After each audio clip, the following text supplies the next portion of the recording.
అందరికీ praise the lord. అనుదినము దేవుని వాగ్దానం.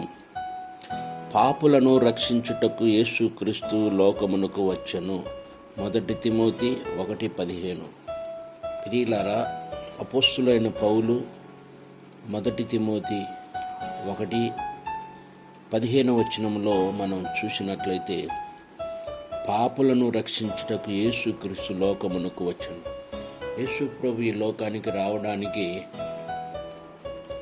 కొన్ని ఉద్దేశాలు మన పట్ల నెరవేర్చడానికి ఆయన ఈ లోకానికి వచ్చినట్లు మనం చూస్తున్నాం.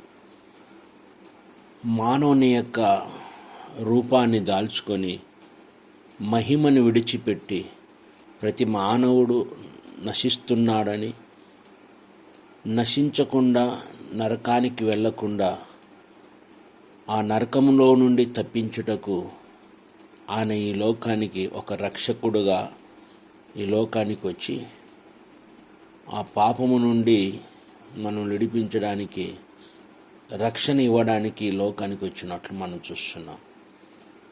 పాపము నుండి తప్పించేవాడు ఎవడు లేడు ఈ లోకంలో, కేవలము నా యేసయ్య మాత్రమే. ఒకవేళ ఈ లోకములో పాపము చేస్తే దానికి శిక్ష ఉంటుంది. అయితే ఈరోజు యేసు ప్రభు ఆ శిక్షను కొట్టివేయడానికి, ఈ లోకములో ఉన్న పాపలను రక్షించడానికి ఆయన మన కోసం మానవుని యొక్క స్వభావాన్ని కలిగి జీవించినట్లు మనం చూస్తున్నాం. ప్రియులారా, పాపులను రక్షించుటకు యేసుక్రీస్తు లోకమునకు వచ్చెను. ఎవరు పాపులను? ఆయన మాట వినకపోవటమే పాపము, ఆయన సన్నిధిలో నడవకపోవటమే పాపము, దేవునిగా ఆరాధించకపోవటమే పాపం.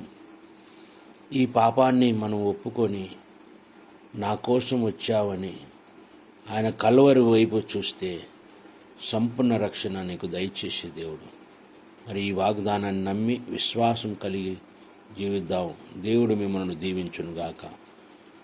ప్రార్థన చేస్తాను. ప్రియులారా, ప్రేమ కలిగిన మా పరలోకపు తండ్రి, ఈ ఉదయకాలం శ్రేష్టమైన దినాన్ని ఇచ్చినందుకు స్తోత్రం.